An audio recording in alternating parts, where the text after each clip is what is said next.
Seorang yang ni kau blend sampai hancur, cili padi dan ikan bilis, jangan lupa blend sampai hancur, masukkan minyak dalam kuali. Okey, lepas tu mama blend tadi kau kena tumis sampai naik bau. Okey, lepas tu everything semua masukkan air. Lepas masukkan air, lepas tu masuk ikan sardin telah kau hancur-hancurkan. Okey, lepas tu masukkan tepung, lepas masukkan tepung kau sampai rata baru masukkan pucuk manis. Okey. Okey, lepas tu masukkan santan, lepas masukkan santan, everything semua dah rata baru masukkan garam sedikit. Lepas tu masukkan gula sikit dan serbuk perasa. Okey, lepas tu everything semua okey baru masukkan petai. Lepas tu kau dah siap makan.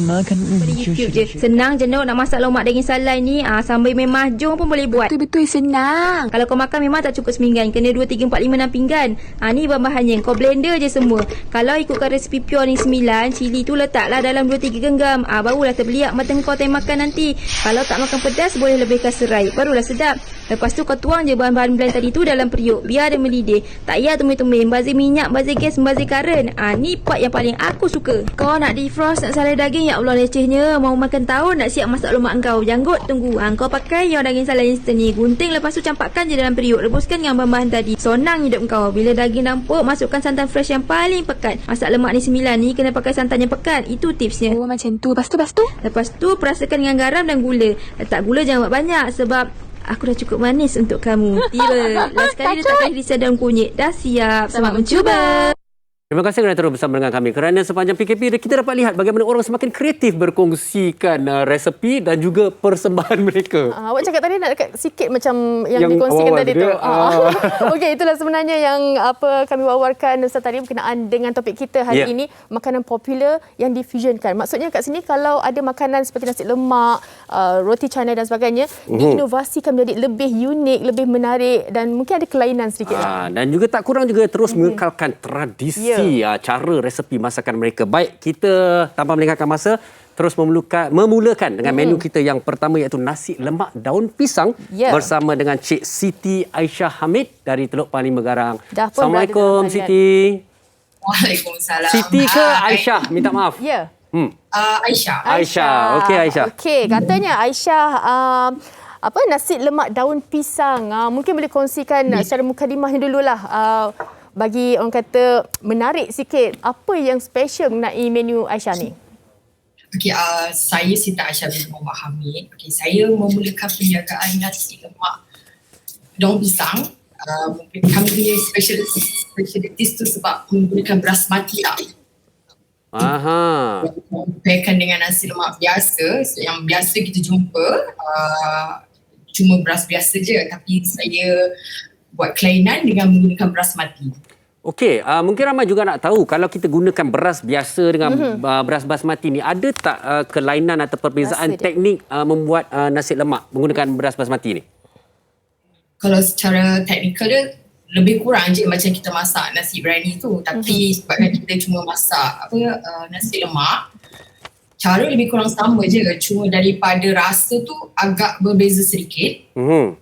Okey, sebab kalau kita tahu beras mati ni dia punya tekstur dia and then rasa dia macam agak berbeza lah daripada beras biasa kan. Betul? Dia mempunyai amilosa seperti karbohidrat yang boleh membuatkan kita rasa lebih kenyang lebih lama. Okey, alang-alang tu Aisyah, mungkin kita boleh cerita sikit demo membuat nasi lemak daun pisang ni. Sama-sama kita mungkin boleh saksikan dan kemudian Aisyah juga boleh bercerita dengan kita. Okey.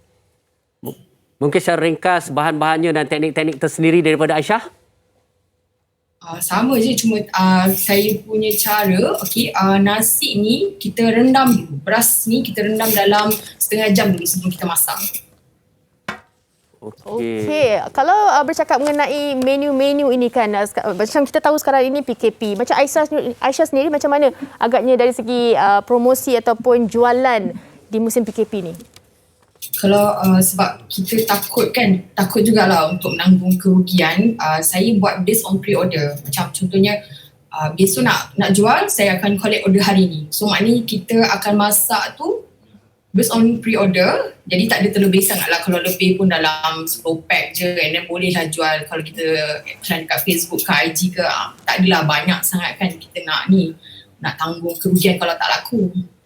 Okey, seperti mana yang kita saksikan di visual di kaca TV ni, ini adalah proses apa ni Aisyah? Okey, ini kita tengah buat sambal nasi lemak. Okey, mungkin bahan-bahannya boleh dikongsikan?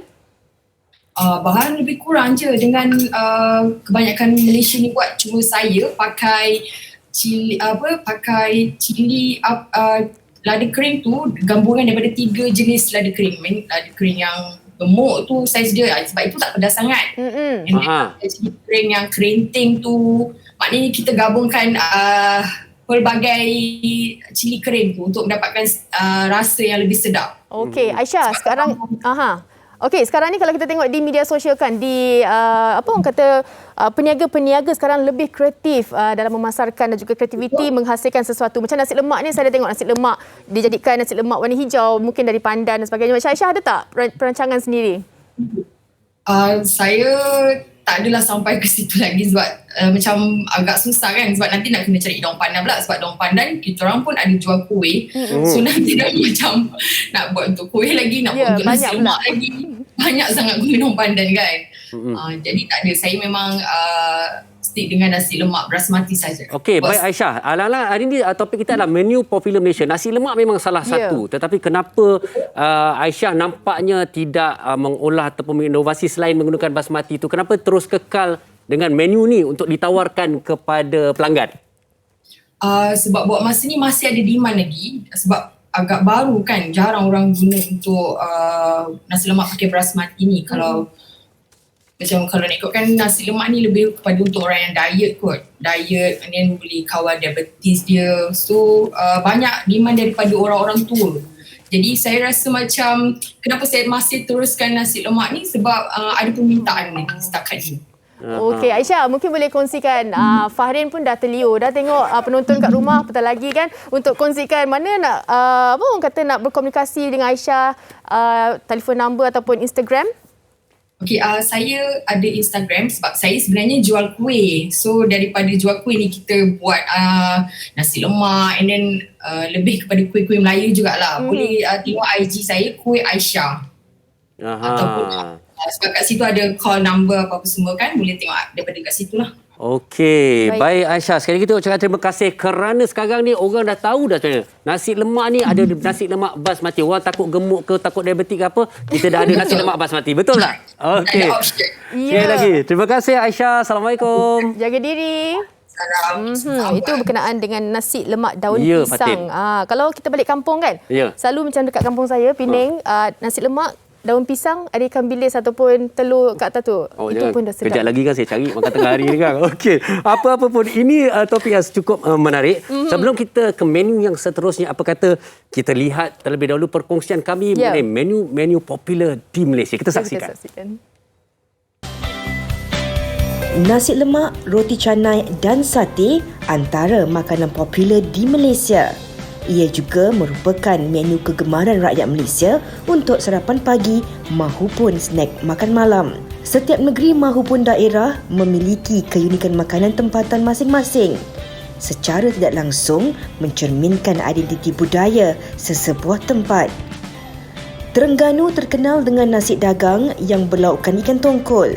Manakala Kelantan pula tidak kurang hebat dengan sajian nasi kerabu yang dimakan bersama budu. Selain itu, negeri Melaka tidak dapat dipisahkan dengan makanan tradisinya iaitu cencaluk. Udang geragau yang digunakan menjadikan cencaluk kaya dengan protein. Negeri Sembilan pula terkenal dengan masakan pedas iaitu masak lemak cili api. Ikan pekasam dan gulai batang pisang merupakan antara menu terkenal di negeri Kedah. Sarawak pula terkenal dengan mi kolok yang dimakan bersama sup dan kicap. Justeru tidak hairanlah Malaysia sinonim dengan syurga makanan bagi pelancong luar negara. Ini kerana Malaysia kaya dengan kepelbagaian makanan tradisional. Malahan melalui makanan juga ia dapat menyatukan kita. Macam sebenarnya, dan kadang-kadang orang luar pun suka datang Malaysia sebabkan makanan di Malaysia. Awak tahu tak sebenarnya antara kehebatan keunikan Malaysia ni adalah kepelbagaian makanannya daripada pelbagai bangsa. Betul. Dan saya sangat setuju dengan perkongsian sebentar saja tadi bahawa sebenarnya makanan di Malaysia ni menyatukan kita. Makanan orang Melayu, orang Cina India makan. Betul. Makanan Indian ataupun Chinese, kita juga sama-sama menikmatinya, Fatin. Itu keindahan dan keunikan Malaysia. Tapi hari ini kita nak bawa perhatian penonton kita untuk satu satu lagi menu yang mungkin ni tengah hari ramai orang cari ni. Kita nak bawakan tetamu kita. Ya. Puan Haslinda Rahman daripada Cerita Cafe. Yang ini dia akan kongsikan berkenaan dengan nasi campur fusion. Tapi nasi campur fusion ni nama dia istimewa mana? Nigiri Cerita. Ceritakan Linda, silakan. Hai, Assalamualaikum. Waalaikumsalam. Okey, apa yang kita nak plan adalah sebenarnya saya jatuh cinta dengan budaya dengan orang Jepun bila menyediakan makanan dalam bentuk onigiri kan. Dia nasi yang dikepal tu. So kita membawakan walaupun nasi tu dikepal tapi dia penuh dengan lauk-lauk dan dia penuh khasiat lah dalam tu. Compact kan dan praktikal. So itu yang Cerita nak bawakan kepada makanan kita lah. Okey, bermakna nasi campur fusion Nigiri Cerita ni adalah juga gabungan dengan sedikit elemen Jepun Ya. Nasi yang dikepal macam itulah. Okey, jadi apa kata kita kongsikan bagaimana cara-cara untuk membuatnya? Mungkin penonton-penonton kita dah teruja nak tahu ni. Silakan Linda. Okey, cara dia demo tu lah. Okey. Baik, caranya. Okey, tak apa, mungkin kita boleh ceritakan sementara kita berkongsikan secara visual.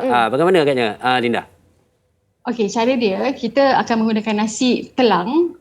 Kita kan ada piramid makanan yang telah diakui oleh KKM kan, oleh Pakar Nutrisi. Yeah. So kita gunakan model piramid makanan tu untuk menghasilkan makanan berlauk di tengah hari macam tu. So bawah tu adalah nasi telang, bagi dia ada 4 lapisan lah. Atas sekali tu adalah protein. So satu onigiri Cerita ni dia punya kalori intake dalam 300 lebih kalori saja. Tapi dia sangat mengenyangkan dan sangat sedap lah. Wah, bahan-bahannya. Okey, apa yang ada di onigiri Cerita ni? Macam-macam ni kita tengok ni Linda.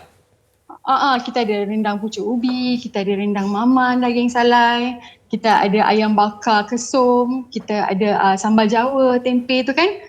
Semua benda yang menu klasik tu kita bawakan kepada onigiri Cerita ni supaya orang makan tu happy. Benda yang macam kita susah nak dapat kan, tapi Cerita bawakan. Itulah. Saya dan tim sangat cintakan makanan Melayu, especially makanan klasik yang lama yang tak dibuat lagi. So kita nak Cerita bawa balik lah. Okey.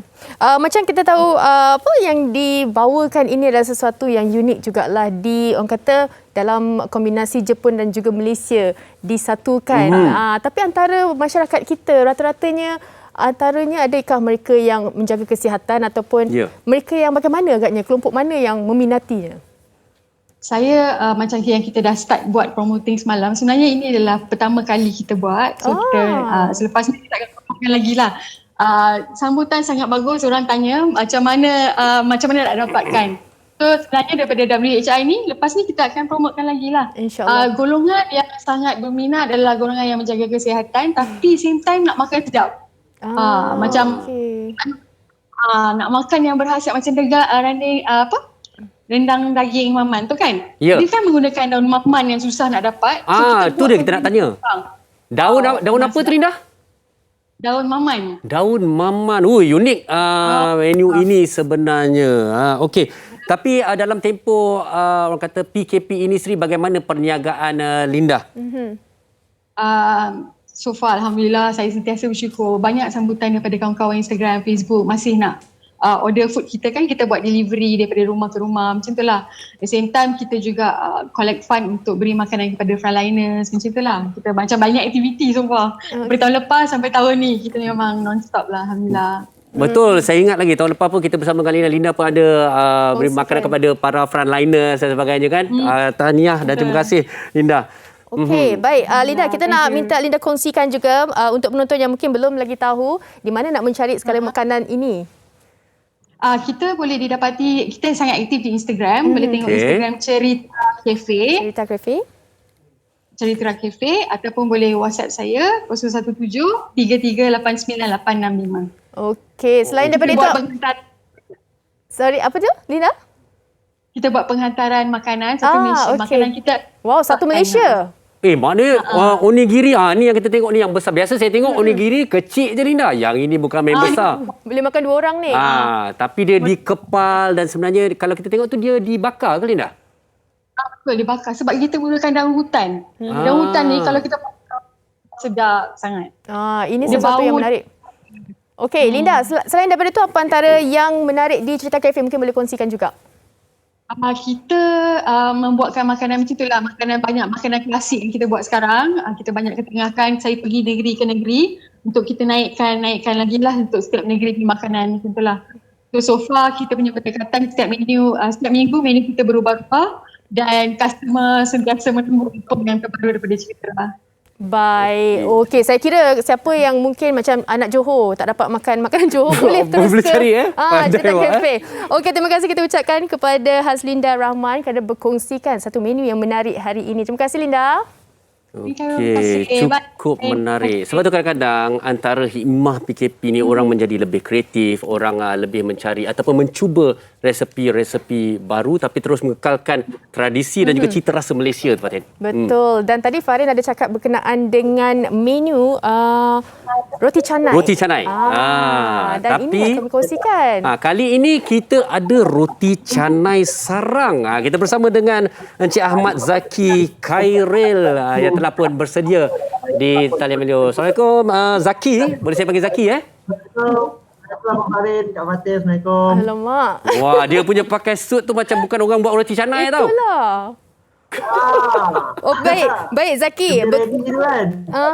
Okey, berkenaan dengan roti canai sarang ini, mungkin saya pun kurang pasti juga sebenarnya roti canai sarang ini apa sebenarnya rupa ataupun bagaimana cara penyediaan, mungkin Zaki boleh kongsikan. Okey, baik. Roti canai sarang burung ni dia bulat, okey. And then dia ada telur 2 biji and dia ada isi, inti. Inti tu ada 3, ada ayam, daging dan sardin. Itu inti dia lah. Okey. So telur tu 2 biji tau. Jadi itu dia punya orang kata Sila. Okey, dia kata macam dia punya trademark tu memang itulah dia. Telur tu mesti ada kat atas tu. Sebab dia sebenarnya namanya roti canai sarang burung. Okey. So roti tu dia bulat, itu sarang dia. Burung tu tengah. Okey, kalau bercakap mengenai semua ni, mana sebenarnya Zaki dapat idea tu nak mencetuskan roti sarang burung ni? Okay, actually masa tu saya macam fikir macam mana nak buat different something new untuk roti canai ni kan. So saya search dekat Google, tengok YouTube, saya gabung-gabungkan semua elemen and saya macam cakap mak, okey tak kalau kita buat satu roti canai yang orang makan sekeping dah kenyang lah. Lepas tu mak cakap macam mana? Okay, so saya cakap apa kata kita keluarkan telur tu dekat luar.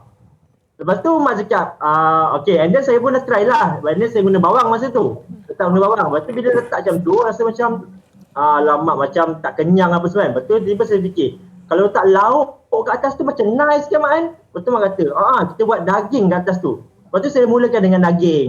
Lepas tu buatlah inti daging, try letak daging. Lepas tu letak ayam. Lepas tu try guna sardin pula. Ini cara kita buat lah.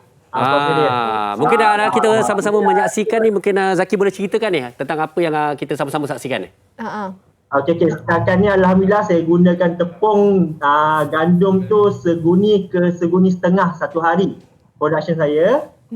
And then saya akan letakkan macam ni lah. Saya gunakan bahan dia simple je. Just guna garam, mentega, air panas, gula sikit. Lepas tu gaul lah. Gaul macam ni and uli. Uli ni kalau dah satu guni memang berat lah sebenarnya. Dia akan jatuh. Lepas tu kita akan bagi dia sebati. Sebab dulu saya pernah guna mesin untuk uli tepung ni. Tapi efek dia tak sebati tau roti tu. Roti tak lembut. Okey. So sebenarnya dia guna cara tradisional juga. Macam tu kena guna tangan. Tapi Alhamdulillah kita guna plastik lah cover untuk tangan semua kan. Untuk jaga hygiene kan. Betul. So satu hari kalau macam produce tu boleh kata 400 ke 800 biji sehari untuk satu guni tepung. Okey. So jadi sarang dia lah ni. Sarang dia. Ini sarang dia, menarik ni. Sarang dia. Okey, kemudian? Okey. Dia kita akan letak burung dia. Macam tu. Okey, ini baru seekor, lagi seekor. Burung dia kita akan letak 2 biji lah. Macam tu. Okey, lepas tu kita letak inti, kita letak daging sikit. Tengok customer nak daging ke, nak ayam ke, nak sardin. Betul. Okey. Depend on customer, permintaan customer. Lepas tu kalau nak macam customer minat pedas-pedas sikit kan, so kita letak cili tu sikit. Kalau boleh nampak kan, kalau yang tak minat pedas tu, kita letak cili tu. Macam tu lah. Okey, untuk mudah roasted customer juga. Zaki, jadi kiranya kalau ada permintaan baru ditebar ataupun baru disediakan, begitu? Ya betul. Dah order baru kami sebar. Panas-panas sebab saya dah siapkan 2 orang penebar dalam satu masa. So seorang akan tebar macam ni, seorang akan tebar macam ni. Macam tu. Okey, so production saya akan laju kalau kalau kita tengok Zaki, ini satu idea yang unik kan. Setakat hari ini, bagaimana respon daripada para pelanggan tentang menu anda ini? Ya Allah, saya rasa macam rezeki Alhamdulillah sebab saya upload dekat social media, terletak kat FB, dekat IG. So benda ni dah tersebar-sebar. Dan permintaannya amat menggalakkan lah sebab saya tak tahu tempat lain tapi saya rasa macam dekat Ampang ni orang kenal saya lah macam tu. Macam dekat Bro ni boleh dapatkan rezeki macam ni. Wah, ini dia rupa akhir dia ni Zaki roti canai sarang dia. Itu ada roti salad, ada banana coklat, ada murtabak juga tu. Okey, kalau tempoh PKP ni Zaki, maknanya Zaki ada membuat penghantaran, betul? Ya betul saya. Okey, jadi maknanya kalau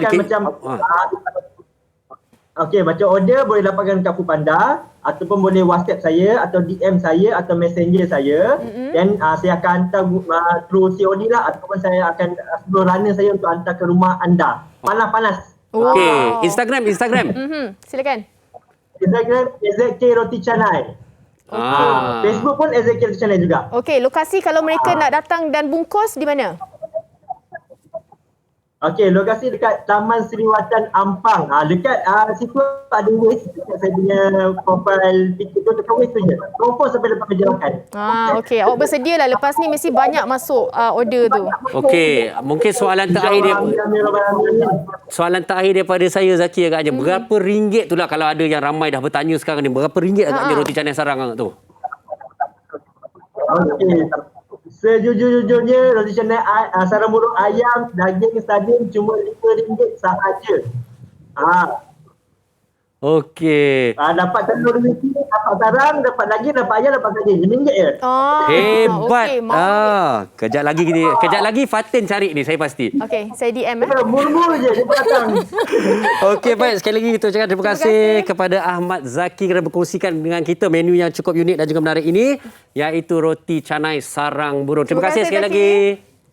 Okey, berminat lah saya nak cuba rasa. Okey, baik Fatin. Jadi daripada banyak-banyak menu ni, mungkin ada juga menu-menu lain mungkin kita bukan kata tertinggal tapi tak sempat kita kongsikan dengannya. Apa lagi agaknya? Antaranya dah tak boleh nasi biryani. Mi goreng mamak. Macam-macam pula saya dah sebut dah. Nasi ambeng. Dan juga kadang-kadang ada bagi peminat makanan Chinese food dan sebagainya, memang terlalu banyak. Tetapi apa yang sempat kami kongsikan pada hari ini, kami harap dapat menarik perhatian anda tentang menu-menu popular di Malaysia. Tapi hari ini kita tambah keunikannya di mana kita dah fusionkan sikit. Ya, betul. Mungkin juga di PKP ini adalah salah satu orang kata ilham dan juga idea untuk kita menambah pendapatan juga. Mana kemahiran-kemahiran ataupun skill-skill memasak yang kita ada tu keluarkan di PKP ini dan boleh jana pendapatan. Baik, dan kita pun sebenarnya tak sabar teruskan berkongsi menu-menu menarik anda di Instagram. Dan jangan lupa sebenarnya saya nak galakkan juga kepada mereka untuk tag WHI TV3. Manalah tahu boleh dijadikan perkongsian daripada kami di sini. Kami nak minta rehat seketika. Selepas ini akan ada satu persembahan. Jangan ke mana-mana.